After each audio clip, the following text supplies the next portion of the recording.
Doctor love ഭാഗം 57. രചനാ സംഭാഷണം രുദ്രപ്രിയ. എയർപോർട്ടിൽ ചെല്ലുമ്പോൾ അരുണിനെ സ്വീകരിക്കാനായി കമ്പനിയിൽ നിന്നും ആളെത്തിയിട്ടുണ്ടായിരുന്നു. ഹായ് അരുൺ, ഞാൻ ശ്രീകാന്ത്. ഇവിടെ ചെന്നൈ ഓഫീസിലെ HR ആണ്. മാഡം ഇന്നലെ വിളിച്ചു പറഞ്ഞു. ഫോട്ടോയും അയച്ചിരുന്നു. Anyway welcome. താങ്ക്സ്. ശ്രീകാന്തിൻ്റെ കയ്യിൽ കൈ ചേർത്ത് വെച്ചു.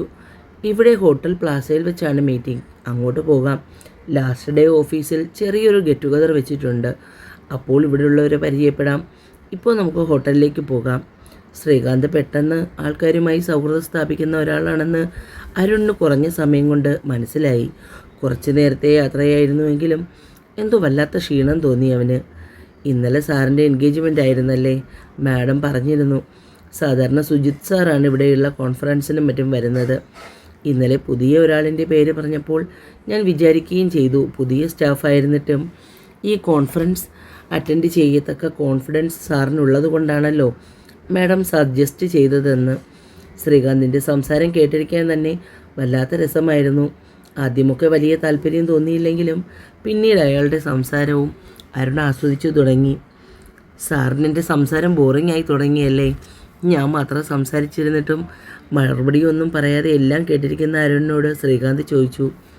അങ്ങനെയൊന്നും ഇല്ലടോ, താൻ പറയുന്നത് കേട്ടിരിക്കാൻ രസമുണ്ട്. അരുണിൻ്റെയും ഹൃദയം നിറഞ്ഞ ആ ചിരി മാത്രം മതിയായിരുന്നു അയാൾ പറയുന്നത് സത്യമാണെന്ന് മനസ്സിലാക്കാൻ. തൻ്റെ വീട്ടിൽ ആരൊക്കെയുണ്ട്? ഭാര്യയും മോളും അമ്മയും.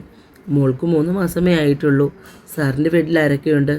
അമ്മയും അനിയത്തിയും. ഓ, അപ്പോഴേക്കും അവർ ഹോട്ടൽ പ്ലാസയിലെത്തിയിരുന്നു. ചെന്നൈയിലെ തന്നെ ഏറ്റവും വലിയ ആഡംബര ഹോട്ടലായിരുന്നു അത്. അവർക്ക് വേണ്ടി ബുക്ക് ചെയ്തിരുന്ന റൂമിലേക്ക് അരുണിനെ കൊണ്ടുവിട്ടതിന് ശേഷം, സാർ എന്തായാലും ഫ്രഷായിട്ട് വന്നാൽ മതി. അപ്പോഴേക്കും ഞാൻ ഫുഡ് ഓർഡർ ചെയ്യാം. എൻ്റെ റൂം തൊട്ടടുത്ത് തന്നെയാണ്. കഴിച്ചു കഴിഞ്ഞാൽ സാർ വേണമെങ്കിൽ അല്പം റെസ്റ്റ് എടുക്കുക. അതിനുശേഷം ഞാൻ പ്രസൻറ്റേഷൻ്റെ കാര്യങ്ങൾ ഡിസ്കസ് ചെയ്യാം. ഓക്കെ, ഞാനൊന്ന് ഫ്രഷായിട്ട് വരാം. റൂമിലേക്ക് കയറിയ പാടെ ലഗേജ് ഒരു ഭാഗത്തേക്ക് വെച്ച് അരുൺ വീട്ടിലേക്ക് വിളിച്ചു. ആദ്യത്തെ റിങ്ങിൽ തന്നെ നന്ദിനി കോൾ അറ്റൻഡ് ചെയ്തു. ഞാനിപ്പോൾ എത്തിയതേ ഉള്ളൂ അമ്മേ. അതിനു മുമ്പ് അമ്മയെ വിളിക്കാമെന്ന് കരുതി. ഫ്രഷ് ആവണം ഇനി. ശരി മോനെ, നീ ചാരുവിനെയും കീർത്തിമോളെയും കൂടി വിളിക്കണം കേട്ടോ.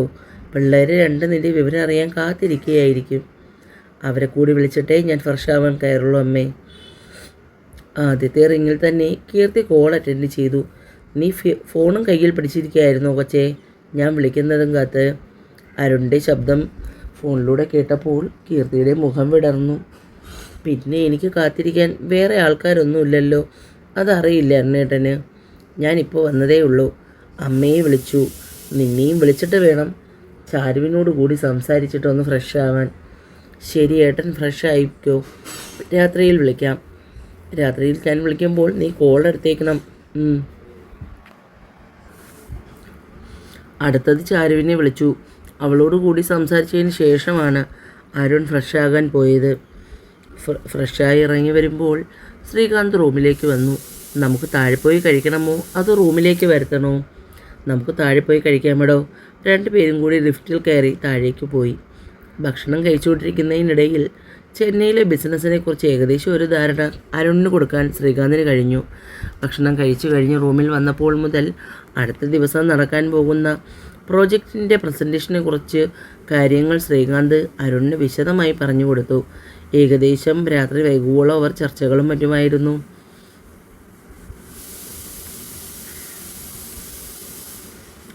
അടുത്ത ദിവസം രാവിലെ റൂമിലേക്ക് വന്ന ശ്രീകാന്ത് കാണുന്നത് സ്വന്തമായി പ്രോജക്റ്റ് പ്രസൻറ്റേഷൻ ചെയ്തുകൊണ്ട് നിൽക്കുന്ന അരുണിനെയാണ്. റൂമിലേക്ക് വന്നതുപോലും അറിയാതെ കാര്യങ്ങൾ വ്യക്തമായി പറയുന്ന അരുണിനെ കണ്ടപ്പോൾ ശ്രീകാന്തിന് മനസ്സിലായി എന്തുകൊണ്ടും മാഡവും സാറും അരുണിനെ തന്നെ ഈ മീറ്റിങ്ങിന് വേണ്ടി അയച്ചതെന്ന്. അവർക്ക് അത്രമാത്രം കോൺഫിഡൻസ് അയാളിലുള്ള കമ്പനികൾ ഉണ്ടായിരുന്നു പ്രസൻറ്റേഷൻ ചെയ്യുന്നതിനായി. അതിലേറ്റവും അവസാനമായിരുന്നു അരുണിൻ്റെ ഊഴം. മറ്റ് കമ്പനികളെക്കാൾ ഭംഗിയായി പ്രോജക്റ്റ് പ്രസൻറ്റേഷൻ കൈകാര്യം ചെയ്തതും അരുണായിരുന്നു. ഇടയ്ക്ക് അവരുടെ സംശയങ്ങൾക്കുള്ള മറുപടിയും അവൻ കൊടുത്തു. വൈകുന്നേരം പാർട്ടിയിൽ പങ്കെടുക്കുമ്പോൾ പല കമ്പനിയിലെ ആൾക്കാരും അവനെ പരിചയപ്പെടുന്നതിന് വേണ്ടി വരുന്നുണ്ടായിരുന്നു. അവരോടൊക്കെ മാന്യമായ രീതിയിൽ തന്നെയായിരുന്നു അരുണിൻ്റെ ഇടപെടൽ. എല്ലാം കഴിഞ്ഞ് ഹോട്ടലിലെത്തുമ്പോഴേക്കും വളരെ വൈകിപ്പോയി. പാർട്ടിയിൽ എല്ലാവരും നിർബന്ധിച്ചപ്പോൾ അല്പം ഡ്രിങ്ക്സ് കഴിക്കേണ്ടി വന്നു. അതുകൊണ്ട് തന്നെ ഇതുവരെ ഇല്ലാത്ത ശീലമായിരുന്നത് കൊണ്ട് അതിൻ്റെ ഹാങ് ഓവർ വലുതായിരുന്നു. എത്ര ഒഴിവാക്കാൻ ശ്രമിച്ചിട്ടും ബിസിനസ് ടൂറിനിടയിൽ നമ്മൾ മറ്റുള്ളവരുമായി ചേരുമ്പോൾ ഇതൊക്കെ അനിവാര്യമായി മാറും. വെളുപ്പിന് അലാറം അടിച്ചപ്പോൾ ചാടി എണീറ്റു. അല്പനേരം ബെഡിൽ തന്നെ ഇരുന്നു. തല പെരുകുന്നത് പോലെ തോന്നി. ഡ്രിങ്ക്സ് കഴിച്ചത് കൊണ്ടാണ്. വേഗം റിസപ്ഷനിൽ വിളിച്ച് കോഫി ഓർഡർ ചെയ്തു. ഫ്രഷായി ഇറങ്ങുമ്പോൾ ഓർഡർ ചെയ്ത കോഫി എത്തി. അതും കുടിച്ച് പെട്ടെന്ന് എയർപോർട്ടിൽ പോകാനായി റെഡിയായി. അപ്പോഴേക്കും ശ്രീകാന്തും എത്തി. 2-3 ദിവസം കൊണ്ട് സാറുമായി ഇങ്ങനെയൊരു അടുപ്പുണ്ടാക്കാൻ കഴിയുമെന്ന് ഞാൻ പ്രതീക്ഷിച്ചില്ല. വെറുതെയല്ല മൃദുല മേഡവും രാജശേഖര സാറും സാറിനെ തന്നെ ഇവിടേക്ക് അയച്ചത്. പരിചയപ്പെടാൻ കഴിഞ്ഞതിൽ സന്തോഷവുമുണ്ട്. ഇനി എപ്പോഴാണ് സാർ ഇവിടേക്ക്? ഇടയ്ക്ക് ഫാമിലിയുമായി വന്നാൽ മതി, നമുക്ക് എൻജോയ് ചെയ്തു പോകാം. പിന്നെ ഇന്നലെ ഫംഗ്ഷൻ കഴിഞ്ഞപ്പോൾ നമ്മുടെ ഹൈദരാബാദ് ബ്രാഞ്ചിലെ പൂജ മിശ്ര സാറിനെക്കുറിച്ച് തിരക്കി. സാർ അപ്പോഴേക്ക് ഹോട്ടലിലേക്ക് പോയിരുന്നു. അതാരാ എന്നല്ലേ സാർ ആലോചിക്കുന്നേ? ബെസ്റ്റ് എൻ്റർപ്രണർ അവാർഡ് നേടിയ ആ പെണ്ണില്ലേ, അവൾ തന്നെ. സാറിനെ പരിചയപ്പെടാൻ കഴിഞ്ഞില്ല എന്നൊക്കെ പിന്നെ പരാതി പറഞ്ഞു. സാധാരണ ആരോടും അങ്ങോട്ട് വന്ന് സംസാരിക്കാത്തവളാണ്. അത്രയ്ക്ക് ഹെഡ് വെയ്റ്റാണ്. ഇതിപ്പോൾ സാർ മിണ്ടിയില്ല എന്ന് പരാതി പോലെ. എയർപോർട്ട് എത്തുന്നത് വരെ രണ്ടുപേരും കുഞ്ഞു കുഞ്ഞു കാര്യങ്ങൾ സംസാരിച്ചു. ആ യാത്ര ഒരിക്കലും മറക്കാത്ത ഓർമ്മകളാക്കി മാറ്റി. എന്നാൽ കാണാം ശ്രീകാന്ത്. അയാളെ ഹഗ് ചെയ്ത് മാറി അരുൺ. ഓക്കെ സാർ, എന്തെങ്കിലും ആവശ്യമുണ്ടെങ്കിലോ വിശേഷം വരുമ്പോഴോ എന്നെ മറക്കരുത്. ഇല്ലടോ. ഹൃദ്യമായി പുഞ്ചിരിച്ചുകൊണ്ട് അരുൺ ചെക്ക് ഇൻ ചെയ്യാനായി അകത്തേക്ക് പോയി. അരുൺ വരുമെന്നറിഞ്ഞതുകൊണ്ട് തന്നെ രണ്ടുപേരും കൂടി ലീവാക്കി വീട്ടിൽ നിൽക്കുകയാണ്. അതിന് കാരണം മറ്റൊന്നുമല്ല, ഏട്ടൻ എന്തു കൊണ്ടുവരുമെന്നറിയാനുള്ള വെപ്രാളമായിരുന്നു ചാരുവിൽ. എന്നാൽ കീർത്തിക്ക് 3 ദിവസമായി അവനെ കാണാത്തതിലുള്ള സങ്കടവും. എൻ്റെ പിള്ളേരെ, നിങ്ങൾ രണ്ടുപേരും കൂടി ഇങ്ങനെ വാതിൽക്കൽ തന്നെ കാത്തു നിൽക്കേണ്ട. അവൻ ഇവിടേക്ക് തന്നെയല്ലേ വരുന്നത്? രണ്ടും വീടിൻ്റെ ഉമ്മറത്ത് നിൽക്കുന്നത് കണ്ട് നന്ദിനി ചോദിച്ചു. അതല്ലമ്മേ, ഏട്ടൻ വരുമ്പോൾ ആദ്യം കാണാനല്ലേ ഞാനും ഇവളും കാത്തു നിൽക്കുന്നത്. ഞങ്ങളെ കണ്ടില്ലെങ്കിൽ ചിലപ്പോൾ ഏട്ടന് സങ്കടമായാലോ? മുഖത്ത് വല്ലാത്ത സങ്കടം അഭിനയിച്ചുകൊണ്ട് ചാരു പറയുമ്പോൾ നന്ദിനിക്ക് ചിരി വന്നു. ഓ, മനസ്സിലായി. ഏട്ടനെ കാണാനുള്ള വെപ്രാളം കൊണ്ടൊന്നും അല്ല, അവൻ കൊണ്ടുവരുന്നത് എന്താണെന്നറിയാനുള്ള നിൻ്റെ അടവല്ലേ പവാവേ ഇത്? അമ്മ ചോദിക്കുമ്പോൾ പെണ്ണ് വിളക്കനെ ചിരിച്ചു. പോ അമ്മയെ കളിയാക്കാതെ. 3 പേരും ഒരു കാറ് ഗേറ്റ് കടന്നു വരുന്നത് കണ്ടു. അതിൽ നിന്നിറങ്ങുന്ന അരുണിനെ കണ്ടപ്പോൾ ചാരു ഓടി അവൻ്റെ അടുത്തേക്ക്. ഏട്ടാ, ചെറുക്കൻ്റെ തോളിൽ തൂങ്ങി പെണ്ണ്. അരുൺ അവളെ വീഴാതെ ചേർത്ത് പിടിച്ചു. ഏട്ടൻ്റെ കുട്ടി കാത്തു നിൽക്കുമായിരുന്നോ? അവളെ താടിയിൽ പിടിച്ച് കൊഞ്ചിച്ചുകൊണ്ട് ചോദിച്ചു. അരുണിനെ കണ്ട കീർത്തിയുടെ കണ്ണുകൾ വിടർന്നു. ഹൃദയം തുള്ളി കുതിച്ചു. അരുണും കണ്ടു അവനെ നോക്കുന്നവളുടെ കണ്ണിലെ തിളക്കം. ഉമ്മറത്തെത്തുമ്പോൾ അവളെയും തൻ്റെ വലതുഭാഗത്തേക്ക് ചേർത്ത് നിർത്തി. വീടിനുള്ളിൽ കയറുമ്പോൾ നന്ദിനി മോന് കുടിക്കാനുള്ളത് എടുക്കാനായി അകത്തേക്ക് പോയപ്പോൾ പെമ്പിള്ളേർ രണ്ടും കൂടി അരുൺ കൊണ്ടുവന്ന പെട്ടി പൊട്ടിക്കുന്ന തിരക്കിലായിരുന്നു. അടുക്കളയിൽ പോയി കുടിക്കാനുള്ളതുമായി തിരികെ വന്ന നന്ദിനി കാണുന്നത് പെട്ടിയുടെ മേലെ വീണ് കിടക്കുന്ന ചാരുവിനെയാണ്. വാട്സാപ്പിൽ വാങ്ങിക്കൊണ്ട് വരേണ്ട ഐറ്റംസിൻ്റെ ഒരു ലിസ്റ്റ് തന്നെ രണ്ടുപേരും കൂടി കൊടുത്തിട്ടുണ്ടായിരുന്നു. എത്ര തിരക്കിനിടയിലും അരുൺ ഷോപ്പിങ്ങിന് വേണ്ടി അല്പസമയം കണ്ടുപിടിച്ചു. രണ്ടുപേരും ആവശ്യപ്പെട്ട ലിസ്റ്റിലുള്ള സാധനങ്ങൾ മുഴുവനും വാങ്ങി. അത് പങ്കിട്ടെടുക്കുന്ന തിരക്കിലായിരുന്നു രണ്ടും കൂടി. നന്ദിനിക്ക് വേണ്ടി 3-4 കോട്ടൺ സാരികൾ വാങ്ങിയിരുന്നു. കൊണ്ടുവന്ന കുറച്ച് സാധനങ്ങളിൽ നിന്നും അപ്പുറത്തെ തനുവിനും കൂടി എന്തെങ്കിലും കൊടുക്കാനും അവൻ ചട്ടം കെട്ടി. പെട്ടി കാലിയായപ്പോൾ ചാരു റൂമിലേക്ക് പോയി. സാധനങ്ങൾ അശ്വിനിയെ കാണിക്കുന്ന തിരക്കിലായിരുന്നു അവളപ്പോൾ. കണ്ടോ, ഇതെല്ലാം ഏട്ടൻ വാങ്ങിക്കൊണ്ട് വന്നതാണ്. മീറ്റിങ്ങിന് പോയെങ്കിലും ഞങ്ങളുടെ കാര്യം മറന്നില്ല. കൊച്ചു കുഞ്ഞുങ്ങളുടെ കൗതുകത്തോടെ ഓരോന്നും എടുത്ത് കാണിക്കുന്നവളെ നോക്കിയിരിക്കുമ്പോൾ അവനിൽ ഒരേ സമയം സ്നേഹവും വാത്സല്യവും കൂടി. ഏട്ടൻ വന്ന് പങ്ക് കിട്ടിയല്ലോ, അപ്പോൾ പിന്നെ വൈകുന്നേരം പോരെയല്ലേ? അശ്വിന് ചാരു അപ്പോൾ തിരികെ എത്തും എന്നറിയാനായിരുന്നു തിരക്ക്. ഇന്ന് വൈകുന്നേരം എന്തായാലും വരില്ല. നാളെ എന്നെയും കീർത്തിയെയും ഹോസ്പിറ്റലിലാക്കാമെന്ന് ഏട്ടൻ പറഞ്ഞിട്ടുണ്ട്. കീർത്തിയുടെ ചുണ്ടിലേക്ക് വീണ്ടും വീണ്ടും ചേക്കേറുമ്പോൾ അരുണിൻ്റെ കൈകൾ അവളിലേക്ക് അരിച്ചിറങ്ങാനും തുടങ്ങിയിരുന്നു. ഇരുവരും സ്വയം മറന്ന പോലെ പരസ്പരം കെട്ടിപ്പുണർന്നു നിന്നു. വാതിൽക്കൽ അനക്കം കേട്ട് ചാരു ഞെട്ടിമാറി. ഇല്ല പെണ്ണെ, ആരുമില്ല. നീ എൻ്റെ ഫ്ലോ കളഞ്ഞു. അരുൺ കുറുകിക്കൊണ്ട് വീണ്ടും അവളിലേക്ക് അടുത്തു. അപ്പോഴേക്കും കീർത്തി അവനെ തള്ളി മാറ്റി. ഛേ! അരുൺ ബെഡിലേക്ക് വീണ് തലയിണയും കെട്ടിപ്പിടിച്ച് കിടന്നു. എവിടെ പോയാലും സ്വന്തം വീട്ടിലെത്തുമ്പോൾ കിട്ടുന്ന സുഖവും സന്തോഷവും വേറെയാണ്. തൻ്റെ ലോകം തന്നെ ഇവിടെയാണ്. രാത്രിയിൽ അരുണിന് ഇഷ്ടപ്പെട്ട ചപ്പാത്തിയും ചിക്കൻ കറിയുമായിരുന്നു. കഴിച്ചു കഴിഞ്ഞ് അല്പം നേരം കൂടി എല്ലാവരും സംസാരിച്ചിരുന്നു. റൂമിലേക്ക് പോകാൻ നേരം കീർത്തിയോട് ചെല്ലാൻ ആംഗ്യം കാണിച്ചിട്ടാണ് അരുൺ പോയത്. പക്ഷേ ചാരു അവളെ പിടിച്ച പിടിയാൽ റൂമിൽ കൊണ്ടുപോയി. അല്പം മുമ്പ് ചുവന്ന തക്കാളിപ്പഴം പോലെയായത് ഞാൻ കണ്ടതാ. ഇനിയിപ്പോൾ വേണ്ട. രാവിലെ അരുൺ തന്നെയാണ് രണ്ടുപേരെയും ഹോസ്പിറ്റലിലേക്ക് കൊണ്ടുവിട്ടത്. ചാരു അരുണിനോട് യാത്ര പറഞ്ഞു പോയതിൽ പിന്നെയും കീർത്തി കുറുകിക്കൊണ്ട് അരുണിൻ്റെ അടുത്ത് തന്നെ നിന്നു. രണ്ടുപേരും കൂടി സംസാരിച്ചിരിക്കുമ്പോഴാണ് വിനോദിൻ്റെയും അശ്വിൻ്റെയും കാർ അവരെ കടന്നകത്തേക്ക് കയറിയത്. അവരെ കൂടി കണ്ടപ്പോൾ പിന്നെ അവരോട് എന്തെങ്കിലും സംസാരിക്കാതെ പോകുന്നത് ശരിയല്ലല്ലോ എന്നായി അരുണിന്. രാവിലെ കണ്ടിട്ടും രണ്ടിൻ്റെയും കുറുകൾ തീർന്നിട്ടില്ല. വിനോദ് രണ്ടുപേരെയും നോക്കി കളിയാക്കി. പിന്നെ 3 പേരും കൂടി സംസാരിച്ച് കഴിഞ്ഞപ്പോഴാണ് കീർത്തി മുകളിലേക്ക് കയറിപ്പോയത്. ലിഫ്റ്റ് തുറന്ന് നഴ്സിംഗ് റൂമിലേക്ക് വരുന്നവരെ കണ്ടപ്പോൾ ചാരു മുഖം വീർപ്പിച്ചു. ഞാൻ കരുതി നീ നേട്ടൻ്റെ കൂടെ കമ്പനിയിൽ പോകുമെന്ന്. ചുണ്ടും വീർപ്പിച്ച് പിണങ്ങിയിരിക്കുന്നവളുടെ അടുത്തേക്ക് ചെന്ന് അവളെ തൻ്റെ നേർക്ക് തിരിച്ചു പിടിച്ചു. പേരിന് സ്വന്തക്കാരുണ്ടെങ്കിലും ആരുടെയും സ്നേഹം ഞാൻ അനുഭവിച്ചിട്ടില്ല. ചെറുതിലെ അനാഥയാക്കപ്പെട്ടത് കൊണ്ടാകാം. അമ്മയുടെയും നിൻ്റെയും അരുണേട്ടൻ്റെയും സ്നേഹം ഒരുമിച്ച് കിട്ടിയപ്പോൾ എനിക്ക് എത്രയായിട്ടും മതിയാകാത്തതുപോലെ. അതിന് നീ ഇങ്ങനെ പിണങ്ങല്ലേ പെണ്ണേ, എനിക്ക് നീയല്ലാതെ വേറെ ആരുണ്ടടി? സന്തോഷത്തിൽ പറഞ്ഞു തുടങ്ങി ഒടുവിലത് സങ്കടത്തിൽ അവസാനിച്ചു. എൻ്റെ പൊന്നു കീർത്തു, നിന്നോടൊരു തമാശ പറയാനും പറ്റില്ലല്ലോ പെണ്ണേ. ഞാൻ കരുതി എന്തെങ്കിലും പറയുമ്പോൾ നീ എന്നെ തിരിച്ച് കളിയാക്കുമെന്ന്. ഇതിപ്പോൾ സെൻറ്റിയിട്ട് വെറുതെ എന്നെ കൂടി കരയിക്കാൻ. വീട്ടിൽ വെച്ച് കണ്ടിട്ടും സംസാരിച്ചിട്ടും പോരാഞ്ഞാണോ ഇവിടെയും രണ്ടും കൂടി ഈ സല്ലാപം?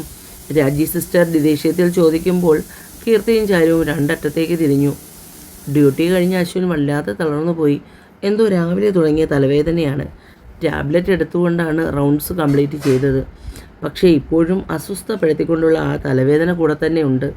കണ്ണുമടച്ച് കസേരയിലേക്ക് ചാഞ്ഞു കിടന്ന് കാല് രണ്ടും ടേബിളിൻ്റെ മുകളിലായി അങ്ങനെ കിടന്നു അശ്വിൻ. ക്ഷീണവും വേദനയും കാരണം അവനൊരു മയക്കത്തെ പുണർന്നു. റൗണ്ട്സ് റിപ്പോർട്ട് ഡ്യൂട്ടി റൂമിൽ ഏൽപ്പിച്ച ചാരു ക്യാബിനിലേക്ക് വരുമ്പോൾ അശ്വിൻ ഉറങ്ങുന്നത് കണ്ടു. ആ ഇരിപ്പ് കണ്ടപ്പോൾ അവൾക്ക് മനസ്സിലായി രാവിലത്തെ തലവേദനയുടെ കാര്യം ഓർത്തു. ചാരു അശ്വിൻ്റെ പിന്നിലൂടെ ചെന്ന് അവൻ്റെ തല പതിയെ മസാജ് ചെയ്തു കൊടുത്തു. ഉറക്കത്തിൻ്റെ ആലസ്യത്തിൽ അവനിതൊന്നും അറിഞ്ഞില്ല. ഏകദേശം 10 മിനിറ്റോളം ചാരു മസാജിങ് തുടർന്നു. ഒടുവിൽ നിറകയിൽ പതിഞ്ഞൊരു ചുംബനം കൂടി കൊടുത്തപ്പോൾ കൃത്യ അവനവളുടെ കയ്യിൽ പിടുത്തം വിട്ടു. അപ്പോൾ ഉറക്കമല്ലായിരുന്നോ? എന്നെ കളിപ്പിക്കുകയാണോ? ഉറക്കമായിരുന്നു.